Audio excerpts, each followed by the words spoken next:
काफ़ी सारे स्टूडेंट का ये क्वेश्चन आ रहा है कि 0 परसेंटाइल एग्जैक्टली होता क्या है नीट पीजी में, कैसे 0 परसेंटाइल पे एडमिशन मिलता है, और तीसरी सबसे इंपॉर्टेंट चीज़, जब 50 परसेंटाइल का एक क्राइटेरिया ऑलरेडी गवर्नमेंट ने दिया है तो ये 0 परसेंटाइल क्यों होता है। ये बहुत सारे क्वेश्चन हैं स्टूडेंट्स के जिसको मैं एड्रेस करना चाहता हूँ। वो इसलिए क्योंकि हमें अवेयरनेस रहे इन चीज़ों की। काफ़ी सारे स्टूडेंट्स को ये लगता है कि 0 परसेंटाइल एक तरीका है बस उन स्टूडेंट्स को एडमिशन देने का जो पढ़ाई नहीं करते। तो इन सारी चीज़ों पे हम डिस्कस करेंगे। अब सबसे पहले तो आप देखें 0 परसेंटाइल की अगर मैं बात करूं तो what is 0 percentile criteria. NEET PG में हमेशा बोला जाता है कि अगर आपके 50 परसेंटाइल आते हैं, अगर आप जनरल कैटेगरी के हैं, और अगर आप अनरिजर्व मतलब रिजर्व कैटेगरीज के, तो अगर आपका 40 परसेंटाइल आता है तो technically you are eligible for the counselling. Admission मिलेगा नहीं मिलेगा ये बात की बात है। अब होता क्या है इस सिचुएशन में, मतलब यहां पे मैं लिख देता हूं EWS, OBC, SC, ST। अब इस सिचुएशन में होता क्या है, मान लीजिए किसी कॉलेज में 10 सीट्स है। अब एक सीट को आप 2 सीट मान लें क्योंकि 10 सीट बनाने में टाइम लगेगा। अब यहां पे मान लीजिए आपकी 4 सीट्स खाली रह जाती है,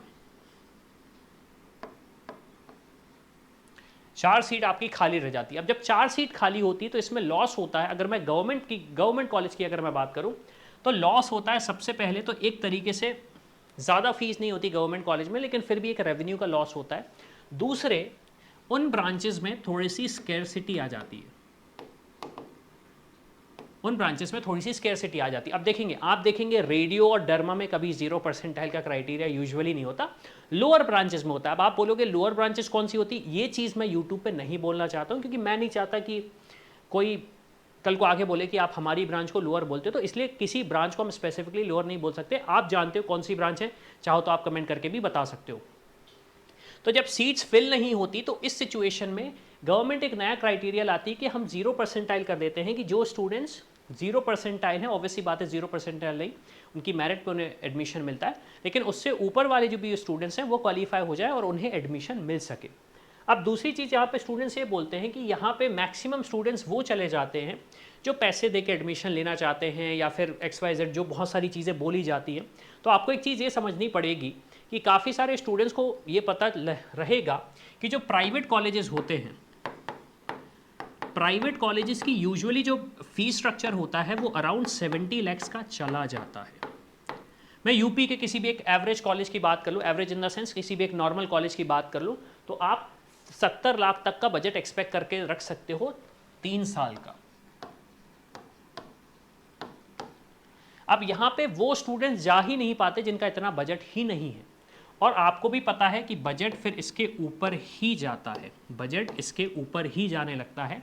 हमने इवन 1.5 भी देखा हुआ है कि लगभग 1.5 CR बजट जा रहा है आपका, ऐसा।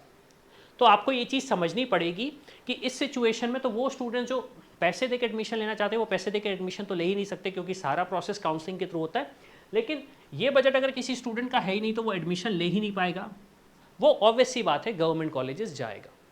तो यहाँ पे गवर्नमेंट ये करती है, इवन प्राइवेट कॉलेजेस में भी 0 परसेंटाइल के थ्रू एडमिशन होता है। तो अगेन कारण बड़ा सिंपल सा ये है कि सबसे पहले तो जो सीट्स एम्प्टी रह जा रही हैं उनको फिल करने की कोशिश होती है, और दूसरी चीज़ ये है कि जो स्टूडेंट्स मतलब 50 परसेंटाइल में क्वालिफाई नहीं हो रहे, 40 परसेंटाइल में क्वालिफाई नहीं हो रहे, तो टेक्निकली अगर मैं बात करूं तो वो MD-MS कोर्स परस्यू ही नहीं कर पा रहे हैं।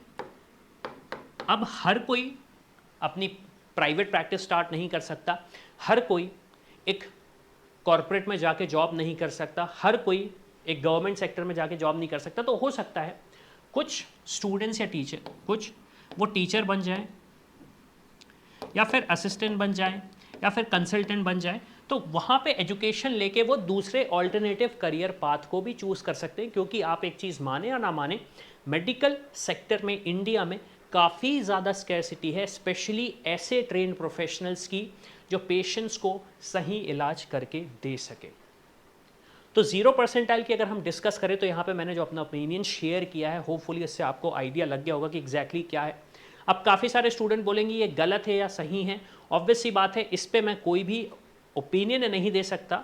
क्यों? क्योंकि सबसे इंपॉर्टेंट चीज़ ये है कि ना तो मैं किसी भी गवर्नमेंट का स्पोक्स पर्सन हूँ और ना ही मैं स्टूडेंट्स के लिए बोल रहा हूँ। मैं सिर्फ आपको एक चीज़ समझाना चाह रहा हूँ कि अगर 0 परसेंटाइल जैसे जो क्राइटेरिया होता है तो उसमें गवर्नमेंट क्या बेनिफिट देखती है अपना। अब आपके पास कोई ओपिनियन हो तो प्लीज़ आप कमेंट करके बताएं और अपना ओपिनियन को पब्लिक तक शेयर करें। तो इसी के साथ मैं हूँ अविनाश, मेरा काम है रास्ता दिखाना, उस पर चल के डॉक्टर बनना आपका। I hope you like this video. For more such videos, keep watching our channel. And do not forget to like, share and subscribe.